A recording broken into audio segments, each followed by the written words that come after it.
रूपा प्रकृति देवी योग माया को नमन करते हुए इस स्थान के अधिष्ठाता सवाई सुंदरदास जी को नमन।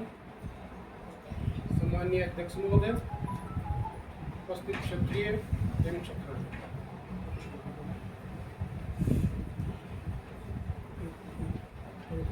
ये आपको हर जगह देखने को मिलेगा कि इस दुनिया में हम कहीं भी चले जाएं, आपको क्षत्रिय संत है वो पूजनीय हुए पूजते हुए मिलेंगे।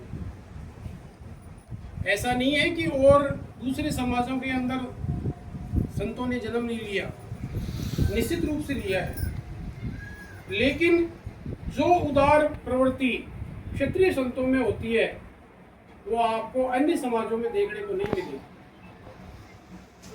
हमारे जो संत हुए उन्होंने तपस्या की और जिस जिस जगह उन्होंने तपस्या की उस जगह अपनी तपस्या का कुछ अंश जन कल्याण के लिए छोड़ा, ताकि आम जो व्यक्ति है, आम जनता है, वो धोख लगा के वहां पर उनका आशीर्वाद प्राप्त कर सके।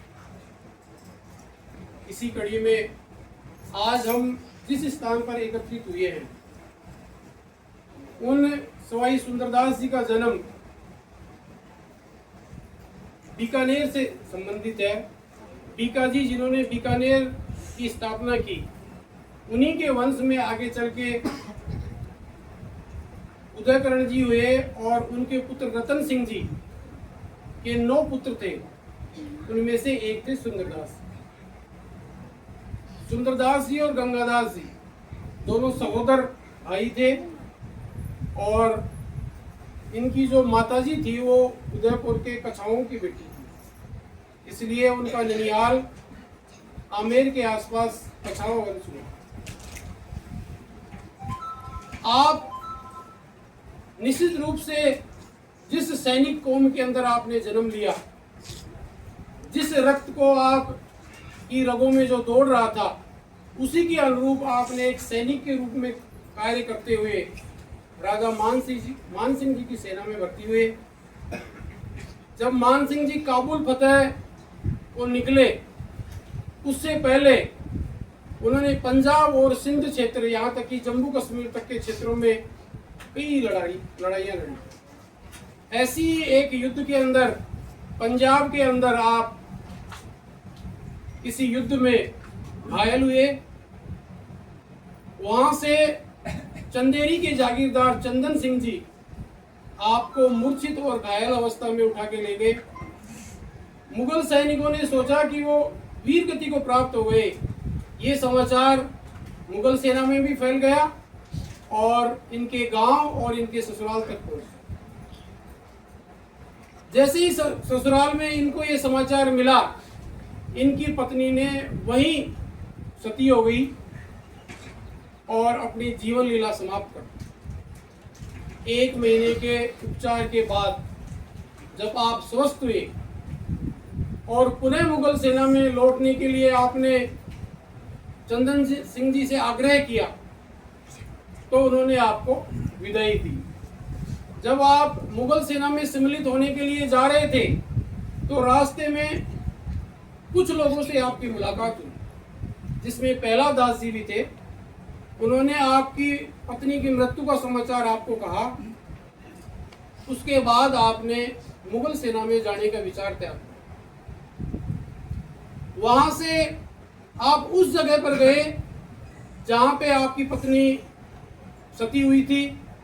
वहां पर आपने जो मुख्य अस्त्र थे, जैसे तलवार हुई, ढाल हुई और बड़े हथियार थे, उनका त्याग किया और केवल एक छुरी और कटार जो जीवन पर्यंत आपके साथ रही, उसको लेके तपस्या के क्षेत्र में आगे बढ़ने के लिए व्रत क्षेत्र में चले गए। वहां पर चतुरा नागा सम से आपकी मुलाकात हुई। उसके आश्रम में आप रहे, उनकी सेवा की। उसके बाद पहला दास जी भी आपके साथ ही थे। जब रास्ते में मिले तो वो आपके साथ चले गए। वहां पर समय बाद आपने जब दीक्षा की इच्छा प्रकट की तो चतुरा नागा संत जी ने आपको कहा कि आपको दीक्षा दादू जी से मिलेगी, वो इस समय सांबर में है, आप वहां पधारिए। उस समय आपको ये एहसास हुआ कि जब तक खुद की तपस्या खुद के पास नहीं है तब तक किसी संत की कृपा हमको मिल नहीं सकती। इसलिए आपने फैसला लिया कि पहले कुछ भजन होना चाहिए, कुछ भजन करना चाहिए, तब जाके किसी संत के शरण में जाएंगे। उसके बाद पहला दास जी और आपने मिलकर कई जगह पे तपस्या की। अलवर क्षेत्र के राजगढ़ क्षेत्र में भी आपने तपस्या की। कुछ एक जगहों का अपने को पता है, जैसे तिलदे है, घाटड़ा है, ऐसी जगहों पे आप तपस्या करते रहे। एक दिन जब दादू जी के श्लोक आपके कानों में पड़े तो आपने उसको दादू जी का बुला समझा और उसी दिन सामर के लिए रवाना हो गए। वहां पे दादू जी लोगों को उपदेश दे रहे थे, उनको आपने भली प्रकार सुना और कुछ दिन वहां रुके। उसके बाद दादू जी ने आपको दीक्षा दी और आपने विचार प्रकट किया कि पहला दास जी को भी दीक्षा दो। तो उन्होंने कहा कि ये आपका शिष्य है, इसको दीक्षा आप दीजिए। उसके बाद सुंदरदास जी कुछ समय वहां रहते हैं और वहां से घाटड़ा क्षेत्र की अब चले जाते हैं। वहां पहला दास जी के साथ आप कुछ समय तक रुकते हैं, वहां पहला दास जी को दीक्षा देते हैं और उसके बाद उसको वहीं छोड़ के अन्य स्थानों पे चले जाते हैं। यहाँ से लगभग 2 किलोमीटर दूर भक्ता वाली ढाणी है। वहां से आप गुजरते हैं तो देखते हैं कि एक निर्वाण राजपूत जो अविवाहित था, खेत में हल चला रहा था, उसको आप कहते हैं कि भगत यदि सेवा करें तो हम यहाँ रुक जाएं। उन्होंने कहा क्यों नहीं महाराज, आप रुकिए। वहाँ एक पलास के पेड़ के नीचे आप अपना धूना लगाते हैं और बैठ जाते हैं। कुछ दिन वहाँ रुकते हैं, फिर वहाँ से चले जाते हैं, फिर कुछ लौट के फिर आ जाते हैं।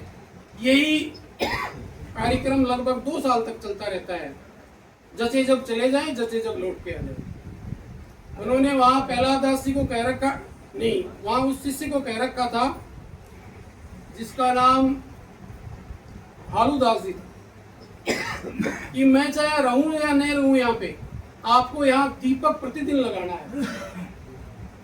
वो प्रतिदिन दीपक लगाते हैं। एक बार आप संध्या काल को लौट के आते हैं तो आप देखते हैं कि वहाँ दीपक नहीं लगा हुआ है।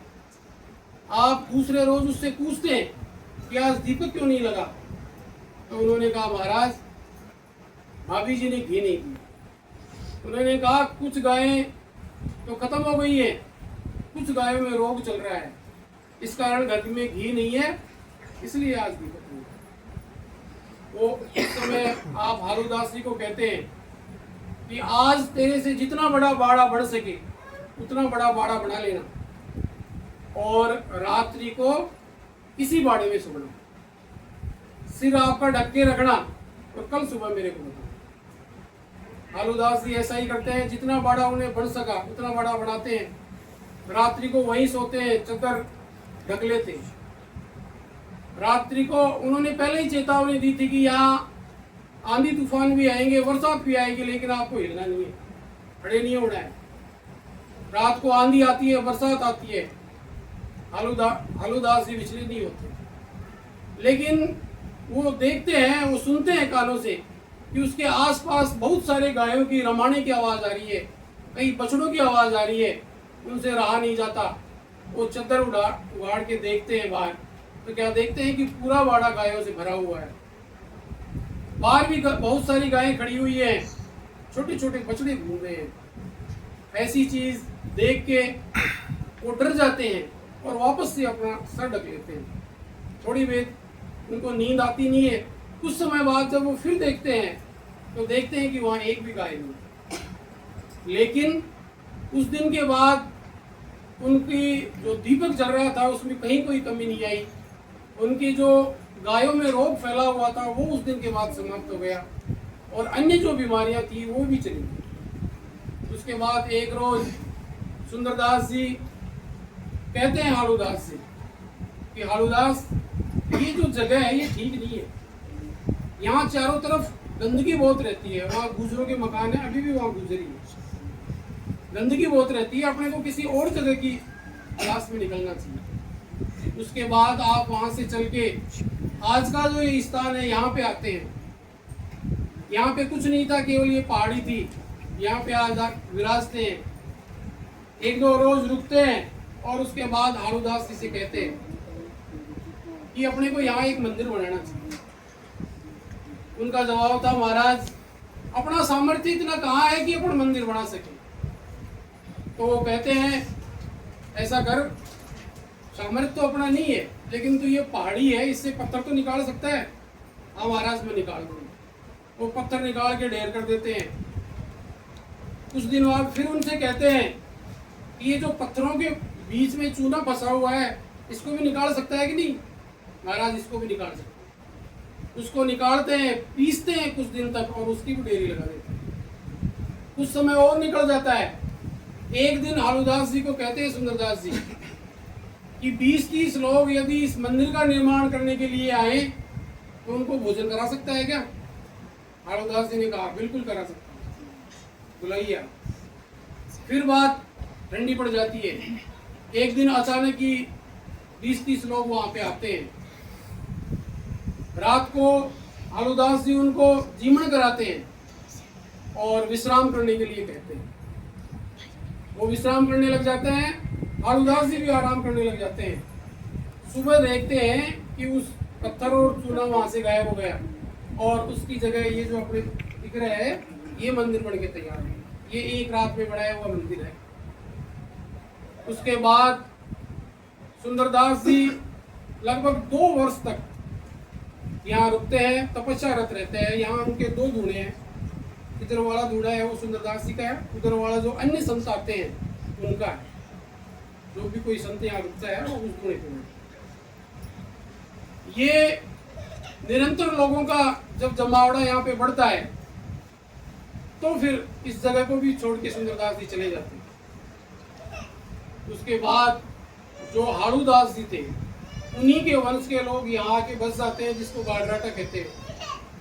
पुराना गाडराटा दूसरी जगह है यहाँ से 2 किलोमीटर दूर। फिर यहाँ के रहने लग जाते हैं। आज के जो भगत जी है अजीत सिंह जी, जो भगत जी के नाम से प्रसिद्ध है, उन्हीं की 9 पीढ़ी पहले लगभग उनके और एक पुजारी हुए हैं नाथू सिंह जी। वो एक बार जिद करते हैं और अन्न त्याग देते हैं कि जब तक महाराज मेरे को दर्शन नहीं देंगे तब तक मैं अन्न ग्रहण नहीं करूंगा, कोई भोजन ग्रहण नहीं करूंगा। आप उनको कहते हैं कि जिद मत कर, मैं अगर तेरे को दर्शन दूंगा तू डर जाएगा। उन्होंने कहा नहीं महाराज आप दर्शन दो, मैं नहीं डरूंगा। तो ये जो मंदिर के पास एक शिला है, इसके ऊपर सिंह के रूप में उनको दर्शन देते हैं। वो भयंकर रूप से डर जाते हैं और मंदिर में अंदर जाके छुप जाते हैं। उसके बाद सुंदरदास जी ने कहा कि ये जिद एक ने तो कर ली है, यदि और कोई व्यक्ति इस तरह की भविष्य में कोई जिद करेगा तो मैं ये स्थान हमेशा के लिए छोड़ के चला जाऊंगा। तब से निरंतर उन्हीं पीढ़ी के जो लोग हैं वो सुंदरदास जी की पूजा करते हैं। और इस मंदिर का निर्माण भाद्रपद के शुक्ल पक्ष की 13 को हुआ था। इसलिए प्रतिवर्ष 13 और 14 को यहाँ मेला लगता है। पहले एक घर ही यहाँ आके बसा था, अब बहुत सारे घर हो गए निर्माणों के। उन सब के घर से कांसा बन के आता है, सुंदरदास जी के भोग लगता है। जब मेला प्रारंभ होता है तब भी यही प्रक्रिया होती है और जब मेला समाप्त होता है 14 के दिन, उस दिन भी यही प्रक्रिया होती है। उनका भोग लगता है, उसके बाद मेले समापन की घोषणा होती है। तो हमारे हजारों लोग, हजारों जातियों से संबंध रखने वाले लोग यहाँ पर आते हैं और इनका आशीर्वाद प्राप्त करते हैं। लेकिन हमारा बड़ा दुर्भाग्य है कि हमारे समाज के अंदर, चाहे हम जागृति का अभाव कहें या अपने लोगों में विश्वास का अभाव कहें, बहुत कम लोग यहाँ पधारते हैं। कुछ जातियां हैं जो इनको कुलदेवता के रूप में पूजती हैं और इनकी अनन्य भक्त हैं। लेकिन हमारे ऐसे दुर्भाग्य हैं कि हम हमारे पूर्वजों के अलावा अन्य किसी को पूजने के लिए तैयार हैं। अब आप कहीं चले जाओ, किसी स्थान पर चले जाओ, आप भर्तरी जी के चले जाओ, रामदेवरा चले जाओ, गोगा जी के चले जाओ, पापू जी के चले जाओ, हड़बू जी के चले जाओ, आपको क्षत्रिय संत मिलेंगे। उनका आशीर्वाद हम प्राप्त करते नहीं हैं और हमको कोई नई जगह बता दे, वहां जाके हम लाइनों में लग जाते हैं। हमारे संत हमारा ज्यादा कल्याण कर सकते हैं या दूसरे समाज के लोग हमारा कल्याण कर सकते हैं, इस बात को हमको गहराई से समझना चाहिए। बस मैं इन्हीं शब्दों के साथ अपना स्थान ग्रहण करता हूँ।